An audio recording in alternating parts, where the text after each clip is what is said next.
Hello students, कैसे हैं आप लोग और आप लोग की स्टडी कैसी चल रही है। आज मैं फिर से आप लोग के लिए एक नया टॉपिक लेकर के आया हूं और ये टॉपिक भी काफी इंपॉर्टेंट है एग्जामिनेशन पॉइंट ऑफ व्यू के लिए।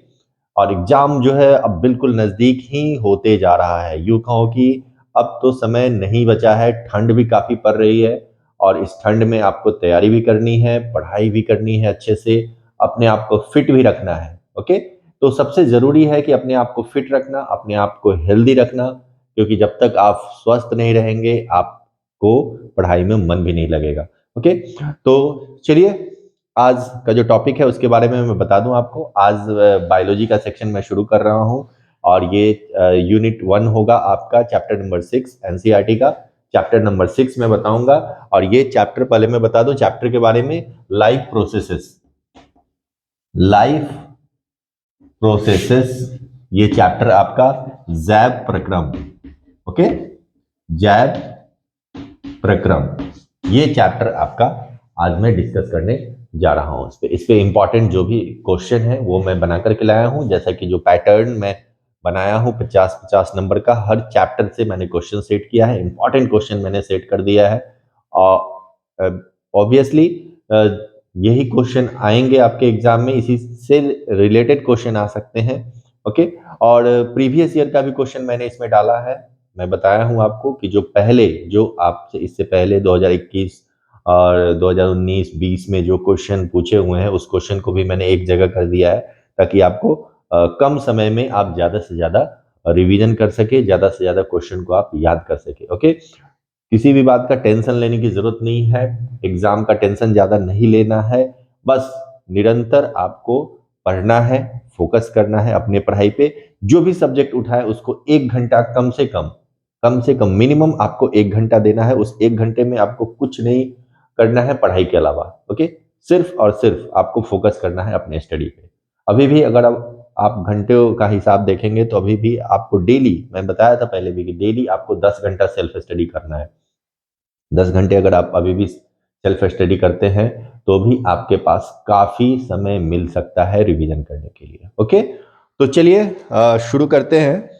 आज का जो टॉपिक है आपका लाइफ प्रोसेसेस, इसमें 4 लेसन आते हैं, जैसा कि आपको ऑलरेडी पता है। इसमें 4 लेसन आते हैं। इसमें पहले है न्यूट्रिशन, रेस्पिरेशन, ओके, उसके बाद है आपका ट्रांसपोर्टेशन और एक्सक्रीशन यानी कि पोषण, दूसरा है आपका श्वसन, तीसरा है आपका वाहन या परिवहन, और चौथा आपका है इसमें उत्सर्जन। ये 4 अध्याय आपको इस यूनिट में यानी कि चैप्टर नंबर 6 जो है आपका, उसमें इंक्लूडेड है जैव प्रक्रम में। तो इससे इंपॉर्टेंट जो भी इंपॉर्टेंट क्वेश्चन है उसको मैं आपको बताने जा रहा हूं इसमें अभी। तो चलिए क्वेश्चन नंबर 1 जो मैंने सेट किया है, इसका पीडीएफ ऑलरेडी मैं अपलोड कर देता हूं। इसके साथ ही अपलोड कर टेलीग्राम का लिंक रहता है, वहां से आप इसका पीडीएफ आप ले सकते हो। ओके, तो चलिए पहला क्वेश्चन है, क्वेश्चन नंबर 1 जो एमसीक्यू क्वेश्चन है वो है, मनुष्य में वृक्क एक तंत्र का भाग है। ये क्वेश्चन आया भी है। मनुष्य में वृक्क एक तंत्र का भाग है जो संबंधित है, वृक्क यानी कि किडनी। ठीक, मनुष्य में वृक्क एक तंत्र है, तंत्र का भाग है जो संबंधित है, यानी कि किडनी किस सिस्टम से रिलेटेड है वो कह रहा है। ऑप्शन आपका है पोषण, श्वसन, उत्सर्जन, परिवहन। Okay, nutrition, respiration, excretion and transportation. तो ऑब्वियसली किडनी किससे रिलेटेड है? उत्सर्जन तंत्र से रिलेटेड है। तो इसका ऑप्शन जो होगा सी होगा, इस क्वेश्चन के अकॉर्डिंग जो ऑप्शन सी होगा वो आपका सही होगा। ओके, चलिए क्वेश्चन 2, सेकेंड क्वेश्चन पे चलते हैं। सेकेंड क्वेश्चन है आपका, पादप में जाइलम उत्तरदायी है। पादप में जाइलम, प्लांट में 2 संवहन उत्तक होते हैं। ओके, संवहन उत्तक, वैस्कुलर टिश्यू जिसको बोलते हैं, 2 होते हैं। एक होता है जाइलम और दूसरा होता है phloem. Okay, xylem and phloem, Hindi में भी इसको यही कहते हैं, जाइलम एंड फ्लोएम। तो क्वेश्चन कह रहा है कि जाइलम, ज से जड़ होता है, ज से जाइलम होता है। तो ध्यान रखेंगे, पादप में जाइलम उत्तरदायी होता है जल का परिवहन से, भोजन का परिवहन से, अमीनो अम्ल का परिवहन से, ऑक्सीजन के परिवहन से। तो जल का परिवहन करता है यानी कि जल का वहन करता है। तो जड़ से शुरू होता है और पूरे जो पादप भाग, पादप का जो शरीर होता है, उसके पूरे शरीर में ये जो है जल और उसके साथ साथ जो खनिज लवण होते हैं उसको भी यह ट्रांसपोर्ट करता है different parts of the plant body में। ओके, तो काफी सिंपल है। वही अगर फ्लोएम पूछा जाएगा तो फ्लोएम जो है वो भोजन का वहन करता है। बस ध्यान रखेंगे, दोनों में से एक क्वेश्चन आपका रह सकता है। हो सकता है कि सेम क्वेश्चन नहीं आके फ्लोएम के बारे में पूछ दे, तो ये भी याद रखेंगे कि फ्लोएम जो होता है वो आपका किससे होता है? फ्लोएम भोजन के वहन को करता है। क्लियर? चलिए नेक्स्ट क्वेश्चन नंबर 3, स्वपोषी पोषण के लिए आवश्यक है। स्वपोषी यानी कि autotrophic mode of nutrition. Autotrophic mode of nutrition जो आपके सिलेबस में पढ़ना है, प्रकाश संश्लेषण पढ़ना है, उसमें क्या क्या जरूरी होता है, आवश्यक चीजें क्या क्या होती है, ये एकदम एनसीईआरटी का आपका क्वेश्चन है, एक्सरसाइज का क्वेश्चन है, वही सेम क्वेश्चन है, ये कितनी बार एग्जाम में आया भी है। तो सिंपल है, उसमें सभी चीजों की जरूरत होती है। कार्बन डाइऑक्साइड, ऑप्शन नंबर 1 है कार्बन डाइऑक्साइड एवं जल। क्लोरोफिल, तीसरा ऑप्शन है सूर्य का प्रकाश। और डी में अगर पूछा जाएगा कि इनमें से सभी। ओके, तो इनमें से सभी जो होगा वो ऑप्शन होगा, क्योंकि स्वपोषी पोषण के लिए आवश्यक होता है इनमें से सभी। ओके, तो इनमें से सभी आंसर इसका हो जाएगा। क्लोरोफिल भी चाहिए, सूर्य का प्रकाश भी चाहिए, कार्बन डाइऑक्साइड तथा जल भी चाहिए। क्लियर? चलिए क्वेश्चन नंबर 4 पे चलते हैं। पायरुवेट के विखंडन से यह कार्बन डाइऑक्साइड, जल तथा ऊर्जा देता है और यह क्रिया होती है। ये सेम क्वेश्चन पूछा जा चुका है, 2-3 बार एग्जाम में आ चुका है ये। तो कोशिका द्रव में, माइटोकॉन्ड्रिया में, हरित लवक में, केंद्रक में, ये ध्यान देंगे। कोशिका द्रव में होता है ग्लाइकोलिसिस। ओके, वो ग्लूकोज टूट जाता है पायरुवेट में तो उसको ग्लाइकोलिसिस बोलते हैं, और वो कोशिका द्रव में वो प्रक्रिया हो जाती है। उसके बाद जो आगे का प्रोसेस होता है वो माइटोकॉन्ड्रिया में होता है। तो यहां जो होगा वो माइटोकॉन्ड्रिया आपका आंसर होगा। क्लियर? तो 4 का आंसर जो होगा वो माइटोकॉन्ड्रिया हो जाएगा। क्लियर? क्वेश्चन नंबर 5, कवक में पोषण की कौन सी विधि है? कवक, जिसको फंगी बोलते हैं, तो उस फंगी में जो है वो कवक में पोषण की कौन सी विधि है? तो कवक कैसे अपना पोषण करता है, अपना खाना कैसे खाता है, कौन सी विधि के द्वारा करता है? तो पोषण का जो प्रकार होता है वह स्वपोषी और परपोषी दो होते हैं। उसी परपोषी में भी विभिन्न प्रकार के होते हैं। जो जीवों का जो ढंग होता है पोषण करने का, उसके उसके बेसिस पे जो है वो डिफरेंट टाइप्स के हेटेरोट्रॉपिक मोड ऑफ न्यूट्रिशन होते हैं, परपोषी पोषण होते हैं। जिसमें पूछा जा रहा है कि कवक, कवक समझते हैं, फंगी जिसको बोलते हैं, जैसे उसका एग्जांपल मशरूम होता है, ब्रेड मोल्ड होता है। ओके, ये सब होते हैं। तो वो कैसे करता है अपना भोजन? स्वपोषी, मृतजीवी, समभोजी, इनमें से कोई नहीं। तो याद रखेंगे, कवक जो होता है, कवक हो, बैक्टीरिया हो, ये सब है मृतजीवी प्रकार का उसमें पोषण होता है। ओके, सैप्रोट्रॉपिक होता है, जो कि सड़े गले चीजों पे वो अपना भोजन वहां से खाता है। क्लियर? क्वेश्चन नंबर 5 क्लियर हो गया। क्वेश्चन नंबर 6 है, मानव में डायलिसिस थैली है। मानव में डायलिसिस थैली। तो डायलिसिस को सबसे पहले आपको समझना होगा कि डायलिसिस क्या होता है। तो डायलिसिस जो होता है, आप देखेंगे जो डायलिसिस होता है, तो डायलिसिस का मतलब होता है कि वो आर्टिफिशियल किडनी उसको कहते हैं, जिसका किडनी फेल हो जाता है तो ब्लड फिल्टर नहीं हो पाता है उससे, तो उसके लिए डायलिसिस किया जाता है, डायलिसिस मशीन पे ले जाया जाता है। आप सुनते होंगे कि शुगर वाले पेशेंट को ये सब चीजें होती हैं, तो डायलिसिस मशीन पे, तो वो फिल्टर का काम कौन करता है? Nephron, neuron, mitochondria, lysosome. तो किडनी जो होता है उसके यूनिट को, यानी कि वृक्क के इकाई को नेफ्रॉन कहते हैं। ठीक, उसी नेफ्रॉन जो है वो नेफ्रॉन मानव में डायलिसिस की थैली होता है, डायलिसिस का काम करता है। फिल्टर, नेफ्रॉन में जो है रक्त का क्या होता है? फिल्टर हो जाता है वहां पे। क्लियर? तो अगर ये क्वेश्चन आएगा तो नेफ्रॉन उसका आंसर आप लिखेंगे, जो कि इसमें ऑप्शन नंबर ए है। क्लियर? मानव हृदय कितने कोष्ठों में बटा होता है? ये सिंपल क्वेश्चन है बट कितनी बार आया है। मानव हृदय हो या मछली का हृदय हो, वो कितने भागों में बटा होता है? तो मानव हृदय याद रखेंगे 4 भागों में बटा होता है। इसमें ऑप्शन दिया हुआ है 4, 2, 3, 5। ठीक, तो मानव के बारे में पूछेगा तो 4। उसके बाद मैं यहाँ पे एक और चीज बता दूं, मछली के बारे में भी पूछता है तो मछली में 2 होते हैं। एक कंफ्यूजन वाला क्वेश्चन हमेशा पूछता है कि जितने भी सरीसृप होते हैं उनमें 3 चैम्बर हार्ट होते हैं। ठीक, 3 कोष्ठों वाले हार्ट होते हैं। उसी का एक एक्सेप्शन पूछता है क्रोकोडाइल में। तो क्रोकोडाइल में जो होता है वो 4 चैम्बर होता है, वो एक्सेप्शन है। तो ये भी कितनी बार एग्जाम में आ चुका है। तो याद रखेंगे कि क्रोकोडाइल में जो है वो 4 चैम्बर होता है, बाकी जितने भी सरीसृप होते हैं जैसे छिपकली हो गया, सांप हो गया, उन सभी में 3 चैम्बर्ड हार्ट होते हैं। क्लियर। क्वेश्चन नंबर 8 पे चलते हैं हम लोग। क्वेश्चन नंबर 8 देखेंगे, प्रकाश संश्लेषण क्रिया में ऑक्सीजन बाहर निकलता है। तो प्रकाश संश्लेषण क्रिया में ऑक्सीजन बाहर निकलता है। जब प्रकाश संश्लेषण की क्रिया होती है तो ऑक्सीजन बनता है, ऑक्सीजन बाहर निकलता है। तो क्वेश्चन कह रहा है कि वह ऑक्सीजन किससे बाहर निकलता है। पहला ऑप्शन में कह रहा है जल से, क्या H2O जो है H2O से ऑक्सीजन निकलता है, या CO2 से ऑक्सीजन निकलता है, या ग्लूकोज से निकलता है, C6H12O6 से निकलता है, या इन सभी में से निकलता है। तो उसको याद रखेंगे, जो ऑक्सीजन निकलता है वो H2O से निकलता है। इसमें फोटोलिसिस की क्रिया होती है, प्रकाश रासायनिक अभिक्रिया होती है, इस पे सनलाइट पड़ता है और यहीं से हाइड्रोजन टूट जाता है और ऑक्सीजन बाहर निकल जाता है। ठीक, ये फर्स्ट स्टेज होता है प्रकाश संश्लेषण का, जो कि आपका बुक में भी दिया है यहाँ पे। ओके, और ये H2 फिर आकर के CO2 में मिलता है और फिर कार्बोहाइड्रेट का निर्माण होता है।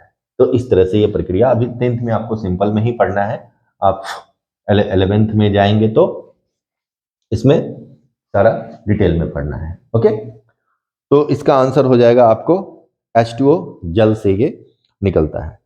नेक्स्ट क्वेश्चन है, मैग्नीशियम पाया जाता है। मैग्नीशियम किस में पाया जाता है? क्लोरोफिल में, लाल रक्त कण में, वर्णिक प्लवक में, श्वेत रक्त कण में। तो क्लोरोफिल में जो है वो मैग्नीशियम पाया जाता है। मैग्नीशियम जो है क्लोरोफिल में पाया जाता है। क्वेश्चन नंबर 10, जो कि इस पार्ट का लास्ट क्वेश्चन है, पौधों में गैसों का आदान प्रदान किसके द्वारा होता है?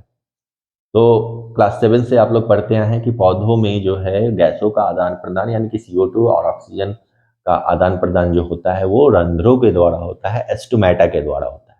एस्टोमेटा या रंध्र, आप दोनों को याद रखेंगे, नाम दोनों सेम है, तो इसका आंसर आप लिखेंगे एस्टोमेटा, रंध्र। क्लियर। तो ये हो गया objective type, 10 objective type question जो कि काफी इंपॉर्टेंट है। इसको आप याद कर ले, बार बार वीडियो को देखें और इसको याद रखें, ठीक ना। मैं यहाँ पे कुछ सब्जेक्टिव क्वेश्चन भी बनाया हूँ, उसको मैं बता दूं जिसको आप कैसे लिखेंगे। ठीक, लघु उत्तरीय प्रश्न में 10 क्वेश्चन मैंने डाला है इसमें, उसके बाद दीर्घ उत्तरीय प्रश्न में भी 5 क्वेश्चन डाला है, जो कि आपका एग्जाम का जो पैटर्न है उसी पे 2-2 नंबर का 10 ये लघु उत्तरीय प्रश्न है और 5-5 नंबर का जो है आपका वो दीर्घ उत्तरीय प्रश्न है लॉन्ग आंसर टाइप। तो इसमें जो क्वेश्चन है वो मैं एक बार बता देता हूँ आपको। पहला क्वेश्चन है, पचे हुए भोजन को अवशोषित करने के लिए क्षुद्रांत यानी कि विलाई जो होते हैं को कैसे अभिकल्पित किया गया है? ये शॉर्ट आंसर टाइप क्वेश्चन होता है। इसमें 4 लाइन आप लिखेंगे, डायग्राम बना देंगे जो कि बुक में दिया हुआ है। क्षुद्रांश का, विलाई का डायग्राम, वो अपना सरफेस एरिया बढ़ा लेता है तो वहां पे जो अवशोषण जो होता है वो जल्दी जल्दी होने लगता है। पाचन एंजाइमों का क्या कार्य है? जो पाचन जितने भी एंजाइम होते हैं, तो आप देखेंगे कि लार में भी एंजाइम, लार से ही खाना पचना शुरू होता है। लार में एक एंजाइम होता है, मुंह से खाना पचना शुरू होता है, स्मॉल इंटेस्टाइन तक जाता है, तो उन सभी में एंजाइम होते हैं। उस एंजाइम का पाचन में क्या कार्य है? तो पाचन में बहुत ही महत्वपूर्ण यानी कि इंपॉर्टेंट वर्क होता है, बिना इसके जो है खाना नहीं पच पाएगा। कार्बोहाइड्रेट को पचाना है तो कौन सा एंजाइम, प्रोटीन को पचाना है तो कौन सा एंजाइम, फैट को पचाना है तो कौन सा एंजाइम, ये काफी इंपॉर्टेंट रोल प्ले करते हैं। ओके, एकदम हूबहू बुक का आंसर आपको लिखना है, जो एनसीईआरटी में है सेम उसी से आंसर लिख देना है। एकदम सिंपल क्वेश्चन पूछेगा आपसे। नेक्स्ट क्वेश्चन है, स्वपोषी पोषण तथा विषमपोषी पोषण में क्या अंतर है? 2 नंबर का क्वेश्चन आएगा तो 2-2 पॉइंट लिखेंगे, एग्जाम्पल दे देंगे, आपको 2 नंबर मिल जाएगा। प्रकाश संश्लेषण के लिए कच्ची सामग्री पौधा कहाँ से प्राप्त करते हैं? तो इसको भी अगर 2 नंबर में आता है कि प्रकाश संश्लेषण के लिए कच्ची सामग्री पौधा कहाँ से प्राप्त करते हैं, तो लिखेंगे इसमें कि वातावरण से वो सूर्य का प्रकाश लेता है, कार्बन डाइऑक्साइड लेता है, मिट्टी से वह जल लेता है। ओके, तो और क्लोरोफिल जो है वो पत्तियों से मिल जाता है उसको। तो ये कच्ची सामग्री लेकर के वह अपना भोजन तैयार करता है, इसलिए उसको स्वपोषी बोला जाता है। नेक्स्ट क्वेश्चन है, मनुष्य में ऑक्सीजन तथा कार्बन डाइऑक्साइड का परिवहन कैसे होता है? मैंने बताया मनुष्य में कैसे होता है, रक्त के द्वारा होता है। परिवहन का चैप्टर का ये क्वेश्चन है। नेक्स्ट क्वेश्चन है, रक्त के जमने का क्या कारण होता है? तो प्लेटलेट्स उसको जमने में हेल्प करता है। इसको भी आप 3 से 4 लाइन में लिख देंगे इसका आंसर। क्वेश्चन नंबर 7 है, मानव परिसंचरण तंत्र के अंतर्गत कौन से अंग आते हैं? मानव परिसंचरण तंत्र, परिसंचरण तंत्र यानी कि आपका ट्रांसपोर्टेशन सिस्टम में कौन कौन से अंग आते हैं? तो उसमें हार्ट है सबसे इंपॉर्टेंट अंग, तो उसको लिखेंगे, उसके बारे में 2 लाइन लिखेंगे, या 1 नंबर में भी ये क्वेश्चन पूछ सकता है आपको। नेक्स्ट क्वेश्चन है, भोजन के पाचन में लार की क्या भूमिका है? अभी मैंने बताया लार में एक एंजाइम होता है जो कि काफी इंपॉर्टेंट है, कार्बोहाइड्रेट के डाइजेशन में हेल्प करता है। ओके, प्लेटलेट्स अनुरक्षण का कार्य कैसे करते हैं? तो प्लेटलेट्स जो कि काफी इंपॉर्टेंट होता है, यह एक कोशिका है जो कि रक्त में पाया जाता है, और यह ब्लड के थक्का होने में यानी कि रक्त के थक्का होने में ये काफी इंपॉर्टेंट रोल प्ले करता है। आजकल देखेंगे डेंगू वगैरह बीमारी में सबसे जल्दी प्लेटलेट्स ही घट जाता है। नेक्स्ट क्वेश्चन है, ग्लूकोज के ऑक्सीकरण से विभिन्न जीवों में ऊर्जा प्राप्त करने के विभिन्न पथ क्या है? अगर ऐसे क्वेश्चन पूछ देगा तो घबराने की बात नहीं है। इसमें पूछ रहा है ग्लूकोज के ऑक्सीकरण से, तो ग्लूकोज के ऑक्सीकरण से भिन्न जीवों में ऊर्जा प्राप्त करने के विभिन्न पथ क्या है? तो जो श्वसन का जो प्रकार है उसको लिखेंगे, वायवीय श्वसन, और वायवीय श्वसन को इसमें लिख देंगे, ये आपका आंसर हो जाएगा। ओके, दीर्घ उत्तरीय प्रश्न में जो है कैसे लिखना है इसको वो मैं बता दूं। तो मानव पाचन तंत्र का नामांकित चित्र बनाए, एक डायग्राम रह सकता है, मानव पाचन तंत्र का डायग्राम रह सकता है, या उसमें आपका वृक्क की इकाई क्या है चित्र के साथ संरचना बनाए, ये भी रह सकता है। रक्त एक प्रयोग द्वारा दर्शाएं कि प्रकाश संश्लेषण के लिए क्लोरोफिल आवश्यक है, ये भी क्वेश्चन है। स्तनधारियों में दोहरा परिसंचरण क्यों आवश्यक है, ये कैसे होता है, सचित्र वर्णन करें। ये काफी इंपॉर्टेंट, ये कितनी बार एग्जाम में बार बार दोहराता है क्वेश्चन कि स्तनधारियों में दोहरा परिसंचरण क्या है। दोहरा परिसंचरण, तो दोहरा परिसंचरण के बारे में मैं यहाँ पे थोड़ा सा बता दूं आपको कि जो हृदय होता है, हृदय में 2 बार रक्त जो है स्तनधारियों में जाता है, इसलिए उसको दोहरा परिसंचरण बोलते हैं। जैसे कि ये हार्ट है, देखेंगे यहाँ, ओके, तो इस हार्ट में जो है आपका